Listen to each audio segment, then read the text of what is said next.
आज हमारे साथ में जो गेस्ट है अभी बैक स्टेज में, वो इंडिया के सबसे पॉपुलर मैथमेटिक्स के टीचर्स में से एक है।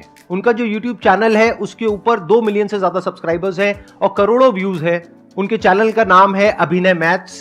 Please give an energetic and warm welcome to the one and only Abhinay Sharma sir.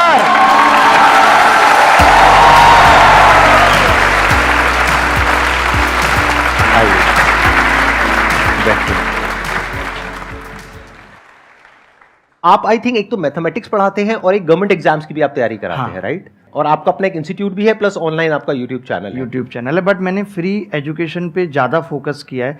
मतलब ये ट्रेंड जो कि यूट्यूब पे भी फ्री पढ़ाया जा सकता है स्ट्रक्चरल वे में, ये हमने शुरू किया।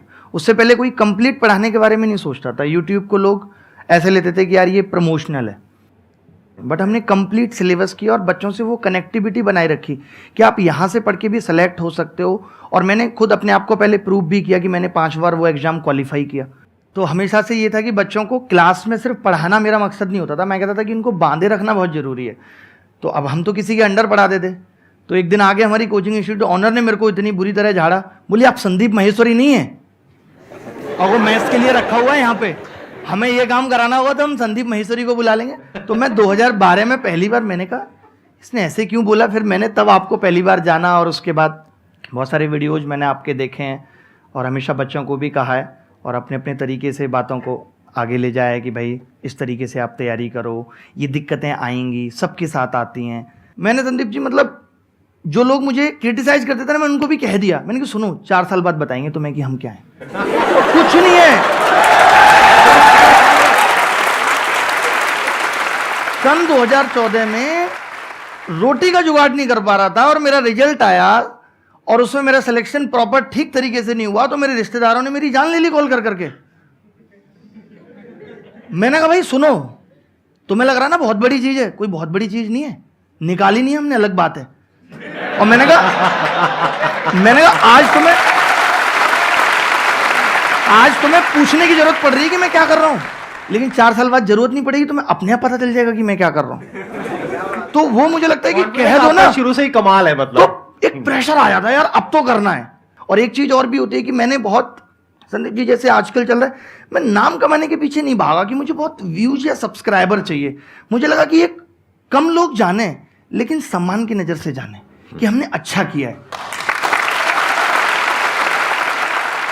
मैंने देखा आपकी शुरुआत हुई थी बुलंदशहर से, राइट? बुलंदशहर में और गांव तब है। आप बहुत ही छोटे लेवल से एक लोअर मिडिल क्लास फैमिली से आप आते हैं। लोअर नहीं, हमारा तो ये हाल था जी कि 3 महीने केवल चटनी से रोटी चल रही है, सब्जी भी अफोर्ड नहीं कर पा। अच्छा, नॉट इवन मिडिल क्लास। हाँ, मतलब वहां से लेकर के आज जो आपका सफर है, आज मैंने देखा आपकी वीडियोस में आपने कई जगह पे बताया कि आपके पास में मर्सिडीज है, राइट? मेरे पास 9 अलग अलग ब्रांड्स की कार है। मेरा छोटा बच्चा 1 साल का, उसके पास भी 2 सीटर कार है। सर हमें भी कभी घुमा दो। मैं शुरू से थोड़ा सा बता देता हूं कि मैंने प्राइमरी स्कूल से पढ़ाई की 5th क्लास तक।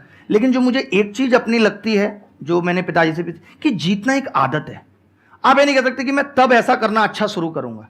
जीतना एक आदत मतलब घर में 3 भाई बहन है तो उनमें भी मैं सबसे आगे हूं, काम करने में भी। पिताजी का बिस्तर लगाना मैं सबसे आगे लगा दूंगा।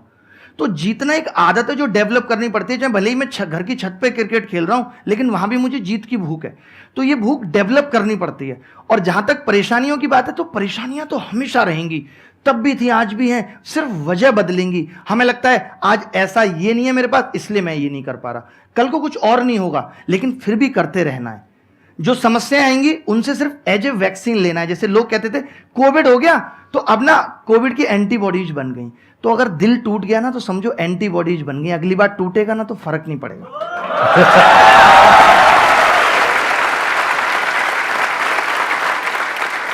जो लोग खुशी में ज्यादा खुश हो जाएंगे, फिर दुख आता है तो तुरंत, जैसे कोई रिश्ता शुरू ही होगा पागल हुए जा रहे हैं, अलग ही दुनिया में चले गए। वही लोग दुखी हैं, दुखी वही लोग हैं। वरना आप देखो कि जो नॉर्मल रहते हैं कि ठीक है कोई आया कोई चला गया, ठीक है, पता भी नहीं चला कब आया और कब चला गया। हाँ, जैसे यहां पर होने वाला है कि बाहर कोई पूछती भी नहीं थी, अब बिल्कुल साथ में बैठी हुई है,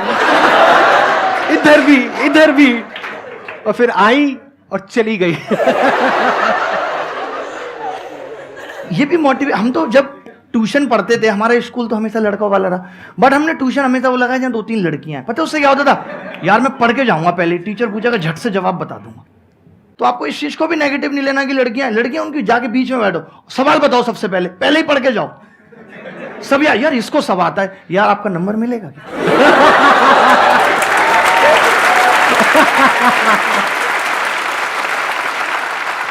उसके बाद 6th 7th 8th क्लास तक हमने गांव में अपना जीवन बिताया। 6th 7th एक स्कूल था, 8th में दूसरे स्कूल में गए। वो स्कूल कोएड था, लड़कियां भी उसके अंदर पढ़ती थी। मेरे को तो कोएड भी अभी 2014 में पता चला उसको कोएड बोलते हैं। मैं जब दिल्ली में 2012 में आया था, मुझे एक्सक्यूज मी मेट्रो में कोई बोलता था, मुझे लगता था ये मुझसे बात करना चाह रहा है। मैं आपको बता रहा हूँ कि मेरी अंग्रेजी बहुत ही मतलब लो ग्रेड जिसको कह सकते हैं वो है। लेकिन इनकी जो मैथ्स है वो कमाल है। और 10th में मेरे को पता है आपके 100 में से 100 आए थे, राइट? मैं 10th में भी 12th में भी। अच्छा, 12th में भी आए थे। तो इनका नाम अभिनय मैथ्स ऐसे ही नहीं है।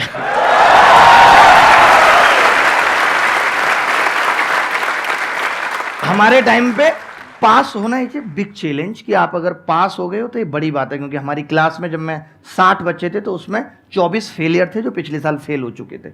उनको भी पास कराने की मैंने जिम्मेदारी ली थी। मैंने कोशिश करूंगा सवाल बताने, क्योंकि गणित में ही फेल हो रहे थे वो लोग, और गणित अपना अच्छा था। 10th में तो मुझे बहुत हाई ग्रेड फीवर भी था, बट मैंने पेपर अपना आधे टाइम में निपटा लिया था। वो कैसे ऐसा हो पाया था, क्योंकि मैं ना गणित बहुत पढ़ता था। जैसे बहुत पढ़ने का मतलब है कि मैं कॉपी पे कॉपी बना रहा हूँ। मैंने बिजनेस चालू कर दिया था। सरकारी स्कूल में कुछ हो ना हो काम चेक होता है, तो मैं बच्चों को ना वो गणित की कॉपियां बना बना के बेचता था। 10 की कॉपी 5 का पेन, डबल रेट 30 रुपए।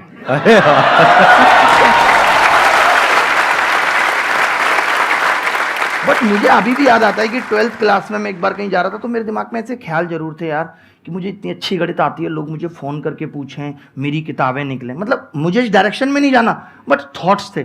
तो मैं यही मानता हूँ कि जो आपके थॉट्स आते हैं सच्चे दिल से, अगर आप ईमानदार हो तो वो चीज़ें जरूर पूरी होती हैं, वही रिफ्लेक्ट होती हैं। मेरी लाइफ में ऐसा मैं कुछ भी सोच लूँ, कुछ भी मैं सोच लूँ, ऐसा कुछ हुआ ही नहीं। ना खुद से ना खुदा से इतनी सी भी शिकायत नहीं है। सब कुछ पाया है जो सोचा है। तो सच्चे मन और ईमानदारी से अगर काम करो तो ऐसा कुछ नहीं है जो पाया नहीं जा सकता। कुछ भी अचीव कर सकते हो। बहुत बढ़िया। तो जब मैं दिल्ली आया था ना, तो मैं अपने घर वालों को भी ले आया गाँव से। तो मेरी माँ ने यही कहा कि तू हमारा खर्चा निकाल लेगा, पिताजी का तभी बिजनेस चल नहीं रहा। तो मैंने कहा मैं इतना ट्यूशन पढ़ा के कर लूँगा। तो मैंने 6000 में ट्यूशन पढ़ाया, 1500 रुपये में रेंट पे हम रहने लगे ग्रेटर नोएडा में, एक छोटी सी जगह में। 3 दिन रहे हुए नहीं हुए थे। सोचो मकान मालिक आके बोला आपको किसने रखा है यहाँ, मैं तो इसे बेच रहा हूँ। मैं उस दिन मेरी आंखों में आंसू आ गए कि मतलब हम यहाँ शिफ्ट हुए हैं ऐसे तैसे मैनेज करके, अब यहाँ से निकलना पड़ेगा। बट मैंने अपने पिताजी को देखा है जीवन में, मैंने उनको कभी ये नहीं देखा आज टेंशन है नींद नहीं आ रही। मैंने ये सीखा उनसे, लाइफ में कितनी भी टेंशन रहो रात को सो जाओ, सुबह बात करेंगे, जो भी होगा सुबह बात करेंगे, रात में तो कुछ नहीं कर सकते। वहाँ से हमने वो चेंज किया। आज शायद ग्रेटर नोएडा में इतनी सोसाइटी है, मैक्सिमम में हमारे पास फ्लैट प्लॉट पता नहीं क्या क्या होगा, और सब में मैंने सबको फ्री में रखा हुआ है। मेरी कोई रेंटल इनकम नहीं है। मैंने कहा जब जरूरत होगी तब ले लेंगे किसी से। सर आपके घर के बाहर ये सारे पहुंच जाएंगे। ग्रेटर नोएडा में ये था कि भाई नहीं, एक मिनट सर, मेरे को काफी इंटरेस्टिंग लग रहा है। आप ये कह रहे हैं ग्रेटर नोएडा में आपके फ्लैट्स हैं और वहां पे लोग रह रहे हैं, लेकिन आप उनसे रेंट नहीं लेते हैं? रेंट नहीं ले रहे, मतलब अभी देने भी कोई आता है, जैसे शुरुआत हुई अभी जैसे एक नया लिया, तो मैं कहता हूँ कि जरूरत होगी तब ले लेंगे, अभी आप रख लो, आप अपना काम चलाओ। और ऐसे कितने आपके 2000 5000 10,000 कितने फ्लैट्स हैं? मतलब इतने फ्लैट्स नहीं है, बेसिकली मेरे पास विलाज ही है सारी। अच्छा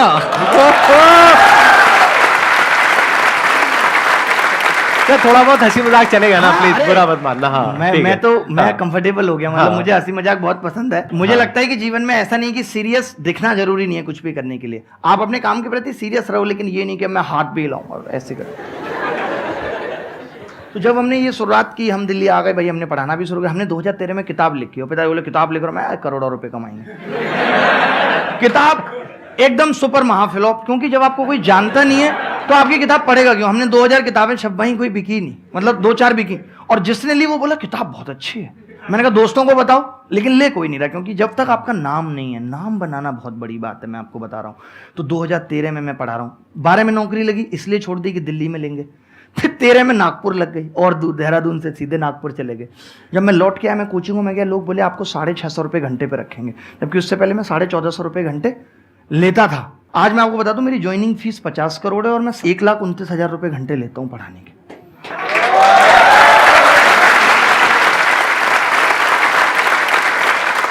मेरे को थोड़ा झटका लगा है, तो मैं थोड़ा समझना चाहूंगा। आप क्या कह रहे हैं? मेरी ज्वाइनिंग फीस 50 करोड़ रुपए जैसे है। मैं अभी कहीं पढ़ा रहा हूँ, कहीं काम कर रहा हूँ, आप आगे बोलो कि यार अब आप हमारे यहाँ आ जाओ वहां से छोड़ के सब कुछ, तो मैं 50 करोड़ डिमांड करूँ। कराए मैंने अभी कल परसों किसी को।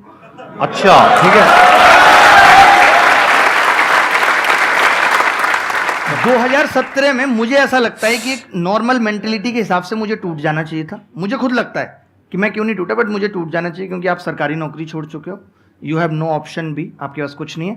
पढ़ाने में आप ऑलरेडी एक बार फ्लॉप हो चुके हो, आप फिर दोबारा कैसे उस जगह आ सकते हो जहां आपके पास इस्टेब्लिशमेंट का भी पैसा नहीं है। मैंने एक फ्लैट मोबाइल बेच के लिया जो इंटरकनेक्टेड होते हैं दिल्ली में, आपको पता है, ये मुखर्जी नगर में। और मैं और मेरा भाई बैठा, हम सुबह स्टूल खुद लगाते थे। आपके भाई भी आए हुए हैं यहाँ पे? हाँ। अरे नमस्कार जी।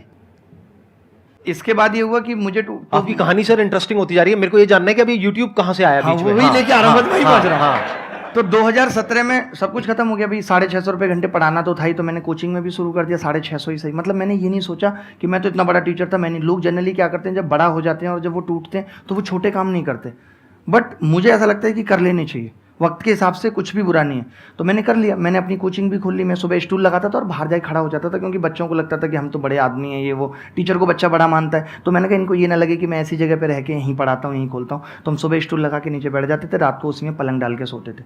और धीरे धीरे करके उन्होंने थोड़ा थोड़ा पैसा भी देना शुरू किया और ठीक चलने लगा। उन्हीं में से एक लड़का बोला कि जो आप पढ़ाते हो ना, मेरे को 4 साल हो गए हैं धक्के खाते हो, मैंने ऐसा टीचर नहीं देखा, आप बहुत अलग बताते हो, ऐसा कोई नहीं है। तो उसने एक टीचर भी दिखाया कि ये देखो फेसबुक पे वीडियो डाला, 10,000 व्यू आएगा। 10,000 लोग। मैं तो व्यू नहीं जानता था उस टाइम, सब्सक्राइबर नहीं जानता था क्या होता है, क्योंकि मेरी टेक्निकल नॉलेज बड़ी कम थी। तो मुझे तो नॉलेज, मैंने 10,000 लोग देख रहे हैं तो बहुत बड़ी बात है।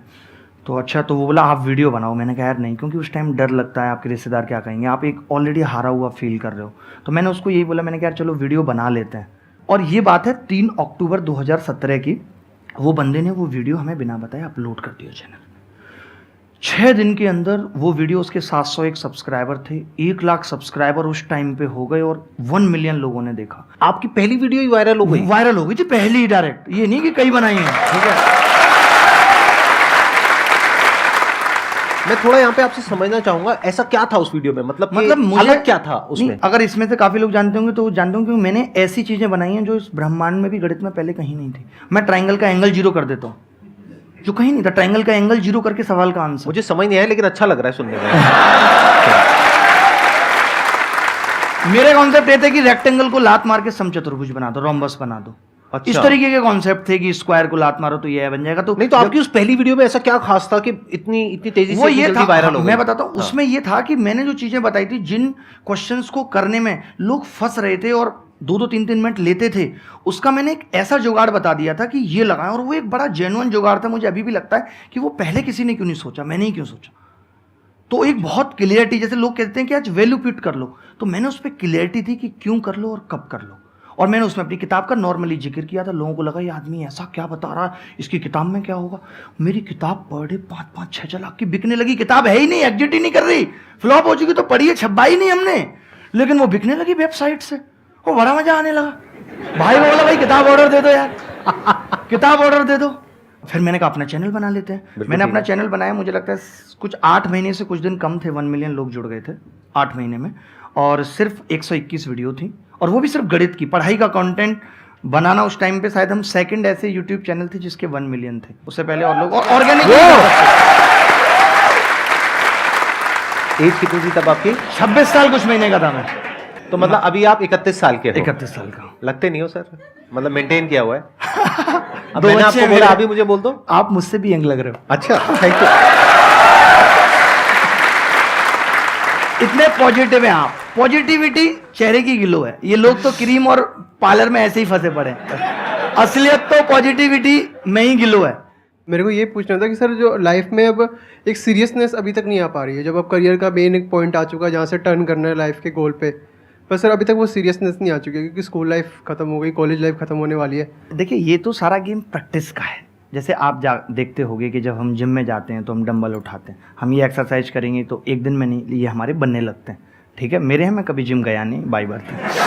ठीक है, तो ऐसे क्या है, ये दिमाग की प्रैक्टिस का गेम है। ये तो बहुत नॉर्मल सी बात है, इसमें सीरियस की कोई बात नहीं कि आप बहुत सीरियस हो गए। सीरियस हो जाओगे, आपकी मेंटल हेल्थ ठीक नहीं रहेगी। आपको लगता है कि जैसे आपको बीच में खाली टाइम है, मैं बच्चों को कहता हूँ कि अपने रूम को भी स्ट्रक्चर्ड रखो, क्योंकि हमारे इस बात से हम पे बहुत फ़र्क पड़ता है कि हम जहाँ बैठ के पढ़ रहे हैं वहाँ माहौल कैसा है। जैसे आप अभी यहाँ बैठे हो तो एक अलग पॉजिटिविटी, आपके दिमाग में कुछ नहीं चल रहा, आप प्रेजेंट में जी रहे हो, क्योंकि यहाँ ऐसा एनवायरनमेंट बना हुआ है। तो एनवायरनमेंट का बहुत फ़र्क पड़ता है। ये नहीं कि आपकी 4 किताबें वहाँ पड़ी हुई हैं, निक्कर वहाँ पड़ी हुई है, तौलिया वहाँ पड़ी। आप रूम भी ऑर्गेनाइज वे में रखो, अपनी टेबल पे बैठ के आप सोचो कि आपने 2 घंटे पढ़ लिया, धीरे धीरे करके टाइम बढ़ेगा, 1 घंटा बढ़ाओ, 1 घंटा लगाना, आपको पता है कि इसी से कुछ होगा। नहीं हो पा रहा है, रूम में आप लिख के टांग लो, बेटा पढ़ ले, नहीं तो तेरा कुछ नहीं होगा, रिश्तेदारों को क्या जवाब देगा, माँ को क्या जवाब देगा। हम मोटिवेशन ढूंढते हैं, हमारे घर में है। हमारी माँ इतने दिनों से 1 साड़ी 2 साड़ी में जीवन गुजार रही है, जिसने अपने सपनों को दबा के हमें यहाँ तक पहुँचाया है। तो इससे बहुत कुछ मिलता है कि नहीं मुझे कुछ करना है यार, मैं कैसे नहीं करूँगा, इतने सारे लोग कर रहे हैं, सबको बराबर वक्त मिला हुआ है, तो क्या ऐसा है। हमें लोगों से सीखने की ज़रूरत है। आज क्या है, स्ट्रेटेजी सबके पास है बट इम्प्लीमेंट नहीं कर पा रहे। स्ट्रेटेजी कुछ नहीं भाई, आपको पता है कि सीजन निकालना है तो पढ़ना पड़ेगा। मैं देखता हूँ एक दोस्त पढ़ रहा है, दूसरा उसके कहता है अरे भाई पढ़ रहा है, अरे नहीं पता कहाँ चलना है। मतलब हम उससे ये कहने में झिझक रहे हैं कि यार मैं नहीं पढ़ रहा, भाई मैं पढ़ रहा हूँ, तू भी पढ़। हम अगर अपने जीवन के दिनों का, सेकंडों का हिसाब लगाने लगे ना, तो कोई नहीं रोक सकता कि आज मैंने दिन में, जब आप रात को सो तो एक ही काम करना है कि आज मैंने दिन में क्या किया, इसका मैं जो चाहता हूं अपने जीवन में उसमें क्या फायदा होने वाला है, यस और नो, खुद से जवाब करना है। Excellent point. मैं यहां पे थोड़ा सा ऐड करूंगा कि सीरियस नहीं होना है लाइफ में कभी भी। बाहर से हंसते खेलते रहना है, अंदर से सिर्फ अपने काम को लेकर के सीरियस होना है। ये बिल्कुल ऐसा है, दिन और रात दोनों जरूरी है ना, जागना और सोना दोनों जरूरी है ना। तो बाहर से आपको हंसते खेलते रहना है, लेकिन अंदर से अपने काम को लेकर के, जो भी अपना लक्ष्य है, जो भी आप करना चाहते हो उसको लेकर के बिल्कुल सीरियस रहना है। इस बात को ध्यान रखना। ज्यादातर लोग इसका उल्टा करते हैं। वो क्या करते हैं, बाहर से अपने आप को बहुत सीरियस दिखाते हैं, घर वालों के आगे ऐसे दिखाएंगे अरे बहुत प्रेशर, बहुत पढ़ाई, अंदर से कुछ नहीं है। वही बैठ करके लैपटॉप पे रात को क्या कर रहे हैं सबको पता है। बाहर से दिखा रहे हैं मैं बहुत सीरियस हूं, अंदर से कोई सीरियसनेस है ही नहीं। तो इसका उल्टा करो, बाहर से ऐसे दिखाओ कि नहीं कुछ नहीं है, मैं तो मीडियोकर हूं, मैं तो ये हूं, मैं तो वो हूं। अंदर से आपको पता होना चाहिए। एग्जाम निकल जाए लोगों पूछे तू पढ़ता है, वो बाहर से लोगों को नहीं पता लगता। वो चीज रहनी चाहिए, बाहर से पता नहीं लगना चाहिए कि आप अंदर से क्या हो। जो अंदर से हो वो सिर्फ आपको पता है। और मेरा क्वेश्चन ये है कि जैसे आपने कहा कि हमेशा हंसते खेलते रहना चाहिए काम करते करते, तो कभी कभार ऐसा हो जाता है कि हम हवाबाजी ज़्यादा करते हैं, दिमाग हमारा डिस्ट्रैक्ट हो जाता है अपने टाइम से और टाइम मैनेजमेंट नहीं हो पाता। तो हम उस चीज़ को कैसे अपने दिमाग को फोकस करें फन के साथ साथ। आजकल का जो यूथ है वो शॉर्ट सक्सेस चाहता है। उसने किसी को देखा, अच्छा अरे ये तो वीलॉग बनाया तो मैं ऐसे बनाऊंगा, मैं भी ऐसे हो जाऊंगा। पहली बात तो जीवन में अगर कुछ भी आपको लगता है ना कि बड़ा जाना है तो कभी कॉपी मत करना। एटलीस्ट टाइम टेबल भी कभी किसी का कॉपी मत करना। हर इंसान की एक अपनी अलग अलग पहचान है। तो आपका टाइम टेबल भी ऐसा नहीं कि मैं किसी टॉपर का मैंने टाइम टेबल कॉपी कर लिया तो मैं आगे बढ़ जाऊंगा, नहीं। अगर आपको अपनी स्ट्रेटेजी इंप्लीमेंटेशन करनी है, हो सकता है किसी को रात में पढ़ने में मजा आता है, हो सकता है किसी को दिन में पढ़ने में मजा आता है। तो ये बात इन्होंने बहुत सही पूछी और ऐसा हो रहा है आजकल। आप हवाबाजी बाहर लाख कर लो, आपको अपनी सच्चाई पता होनी चाहिए। और एक बात इन्होंने पूछी टाइम मैनेजमेंट की। आप मुझे बताओ, आज से 50 साल पहले कहीं एक जगह से दूसरी जाने तक प्लेन नहीं था, खाना बनाने के लिए गैस नहीं थी, कुकर नहीं था। उस वक्त हम जो अपने माँ बाप से सुनते हैं, कोई ये नहीं कहता था बहुत बिजी है। आज हर आदमी, everyone is busy without any work. अभी मूवी का पास देखो, तुरंत निकल जाएंगे लेके उसको। तो टाइम मैनेजमेंट की दिक्कत, जैसे जैसे दौर बदला, लाइफ को आसान बनाने की चीजें आई, तो हमने उनका दुरुपयोग ज्यादा शुरू कर दिया। लाइक मोबाइल इसलिए आया कि एक इंफॉर्मेशन पहुंचानी है, बट हम उस इंफॉर्मेशन से, आज आप कितने लोग आप में से ऐसे होंगे कि मोबाइल जिस काम के लिए उठाते हैं, हालत ये वो भूल जाते हैं और पता चलता है इंस्टाग्राम व्हाट्सएप पे जिस काम के लिए मोबाइल उठाए वही भूल गए। सोशल मीडिया पे आपने अपने 2-3 घंटे 4 घंटे खराब कर दिए तो उसके बाद में आप पढ़ने लायक हालत में भी नहीं रहोगे, क्योंकि बॉडी पूरी स्टिफ हो जाएगी और माइंड भी धज्जियां उड़ जाएगी। रिग्रेट होगा उसके बाद, राइट। तो ये भी समझो कि किस तरह से अपने टाइम को यूटिलाइज करना है। बाहर खेलने जाओ, वो हम नहीं करेंगे। हम क्या करेंगे, कंप्यूटर पे बैठ करके वीडियो गेम्स खेलेंगे। अरे उसकी बजाय आप बाहर खेलो ना, जाकर के 1 घंटा खेलो, 2 घंटा खेलो, 3 घंटा खेलो, कौन रोक रहा है। वो आपको पढ़ने में मदद ही करेगा, क्योंकि आपकी फिजिकल फिटनेस बेटर होगी, उससे मेंटली भी आप बेटर फील करोगे। ये जो होता है ना, कई बार माइंड में बहुत सारे थॉट चलने लग जाते हैं, एक ऐसी स्टेट आ जाती है जब कुछ समझ नहीं आ रहा होता है कि क्या करें। वो इसलिए है क्योंकि आप बैठे हुए हो और एनर्जी अंदर अटकी हुई है। उसको रिलीज करो, जा करके पार्क में दौड़ लगा करके आओ, आधा घंटे की, 1 घंटे की। जब कभी मेरे साथ में ऐसा होता है तो मैं तो सीधा जाता हूं, जॉगिंग करता हूं। कुछ ना कुछ फिजिकल एक्सरसाइज जरूर करें। मैंने सोचो, इतना मुझे एंजाइटी थी उस दौर में, जब आप अचानक से अमीर बनते हो तो ये सबसे बड़ी प्रॉब्लम होती है। तो मैंने रिकवर सिर्फ दौड़ के ही किया है, और आज भी अपने टाइम को ऐसे यूटिलाइज करता हूँ। मैं हर दिन किसी ना किसी से मिलता हूँ, किसी बच्चे से मेल पढ़ता हूँ, लेकिन मैं उसको कहता हूँ यार मैं सुबह 7 से 8 दौड़ता हूँ, तुम उस टाइम पे आ जाना, 7 दौड़ेंगे। मैं शाम को कई बार खेलता हूँ 5 से 6, मैं कहता हूँ यार उस टाइम पे आ जाना, खेलेंगे, उसको भी अच्छा लगता है। तो मैं अपने टाइम में उसको एडजस्ट कर दिया, अलग से भी नहीं देना क्या पड़ा। खेलते हो सर आप? मैं क्रिकेट खेलता हूँ बहुत गंदे तरीके से। अच्छा। में फार्म हाउस है, काफी हमने बना रखा है, बहुत अच्छा। तो क्रिकेट का तो मुझे भी बहुत शौक है, मैं आना चाहूंगा आपके फार्म हाउस पे खेलने के लिए। बहुत मजा आएगा, और इंस्टेंट आपको हम ताजे गाय की दूध की चाय पिलाएंगे। हमारे पास गाय भैंस 2 फार्म हाउसेस हैं हमारे। हम भिंडी से लेकर के लौक की चीनी सब कुछ घर का खाते हैं, उसके अलावा बाहर का पक्का कहीं बाहर पीछे जाकर के मना मत कर देना कि नहीं वो कैमरे में था ये दिखाने के लिए। रिसेंट आएंगे तो इतना मीठा भुट्टा कि शायद शुगर फेल हो। मैं अगर अपनी पूरी फैमिली के साथ आऊं तो चलेगा? फैमिली के साथ ही चलेगा, पूल वगैरह सब कुछ है, बहुत बहुत enjoy। सर बिल्कुल एंड आ गया है, मैं भी एक आध डायलॉग मारता हूँ, आप भी एक आध डायलॉग मारना, और बस यहीं पे खत्म खत्म कर खत्म देंगे करते इसको। हैं। बस शायरी के साथ करना। 1-2 मिनट के अंदर ना, आप शायरी पे शायरी। खत्म करना। मैं क्या कह रहा था मैं भूल गया, आप शायरी पे खत्म करो।